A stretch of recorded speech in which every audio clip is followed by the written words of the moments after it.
Sekretaris Daerah Aceh M. Nasir memantau langsung sejumlah titik lokasi bencana banjir di Kabupaten Pidi Jaya dan Biren, sekaligus memastikan pelaksanaan program ASN Relawan Pemerintah Aceh berjalan optimal dan tepat sasaran pada Senin 29 Desember.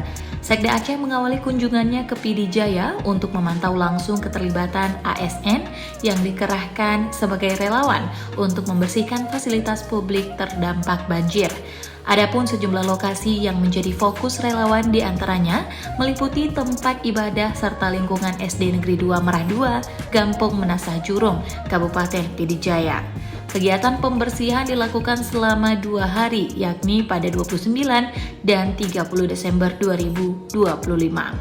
Usai meninjau aksi para relawan di Pidi Jaya, Sekda kemudian melanjutkan kegiatan serupa ke kawasan Pesangan Siblahkrum, Kabupaten Biren.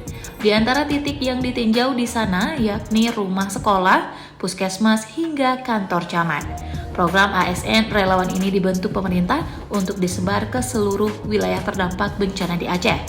Tujuannya untuk membantu masyarakat sekaligus mempercepat pemulihan fungsi layanan publik pasca bencana, agar tempat ibadah dan juga sarana pendidikan dapat kembali digunakan secara normal dalam waktu sesingkat mungkin. Sekda Aceh dalam peninjauan tersebut turut didampingi oleh Asisten 1 Sekda Aceh serta sejumlah pejabat lainnya.